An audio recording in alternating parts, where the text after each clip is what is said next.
John, you've sometimes been likened to Tigger on the Preston political scene.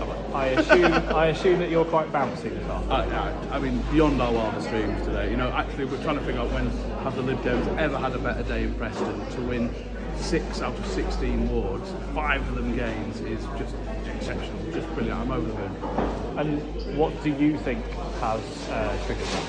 I think it's down, obviously, there's always national issues. You know, the Tories are very unpopular. You know, there was local issues which affected Lear and Larches. But actually, we are sort of masters our own fate in this one, because we did our data and we've knocked on more doors than any time ever in terms of a campaign year. And we, you know, because you look at some of the results, you see where we put in that effort, and it translates directly into our results. And things like Rural North, which is a ward that has never ever been anything but Tory in its entire history, and we take it massively.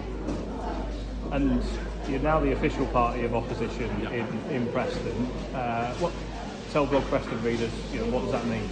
I think, our job is to properly scrutinise the leading group within the Labour Party here, and to make sure they don't make stupid mistakes. Whether that is a cafe on Avon that's losing loads of money that the taxpayers funding, whether that's being distracted by other things that they want to be doing, or just not doing the job as what people think they should be doing in Preston. So our job is to scrutinise it, protect the residents' interests, and make sure they don't get an easy ride. And then sometimes, and no one likes being scrutinised, let's face it, but it's a really important part of democracy, and it's important to stop bad decisions happening.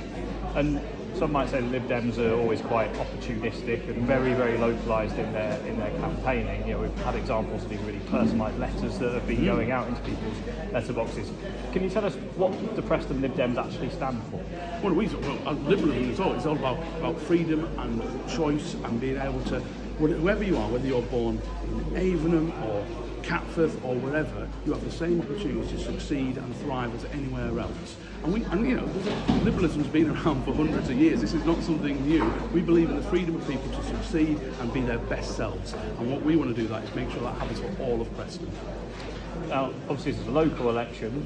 We're probably likely to have a general election later this year or at some point. Hope he doesn't declare it tomorrow.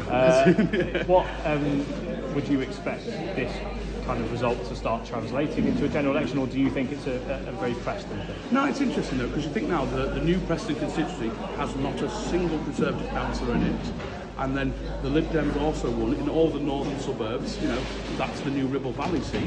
Labour didn't win a single seat there today, so it's the Lib Dem, and that's a unique place for the Lib Dems. That's what's unique. So we can take on Labour in their heartlands, we can take on Tories in their heartlands, and that's what we've got to be. Because otherwise, it's a cosy little duopoly where nobody challenges anyone. You get safe seats. Lib Dems are there to abolish safe seats and make sure councillors and councils do their job right.